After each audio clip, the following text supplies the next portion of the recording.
இன்றைக்கி நான் மீன் குழம்பு தாங்க பண்ண போகிறேன். அது எப்படி பண்ணுறதுன்னு பார்க்கலாம். ஃபர்ஸ்ட் ஒரு கடாயில் நல்லெண்ணெய் விட்டுட்டு அதில் வெந்தயம், கடுகு, பெருஞ்சீரகம் நல்லா பொரிஞ்ச பிறகு நம்ம நறுக்கி வச்சிருக்கிற வெங்காயத்தை எடுத்துக்கோங்க. வெங்காயம், தக்காளி, கருவேப்பிலை, கொத்தமல்லி இதெல்லாம் போட்டு நல்லா வதக்கிட்டு அதுக்கப்புறம் நான் அரைச்சி வச்சிருக்கிற மசாலாவை உள்ள சேர்த்துட்டு அந்த மசாலாவில் வந்து தேங்காய், அதுக்கப்புறம் வத்தப்பொடி, மல்லிப்பொடி, சீரகப்பொடி, மஞ்சப்பொடி இதெல்லாம் சேர்த்து நல்ல ஒரு பேஸ்ட் பதத்துக்கு அரைச்சி எடுத்து வச்சிருக்கிறேன்.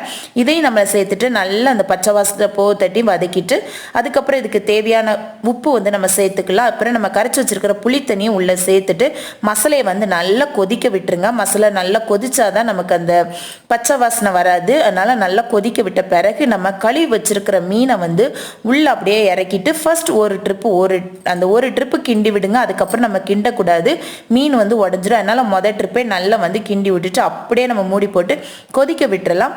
நமக்கு சுட சுட நமக்கு சூப்பரான மீன் குழம்பு வந்து ரெடி ஆயிடுச்சுங்க.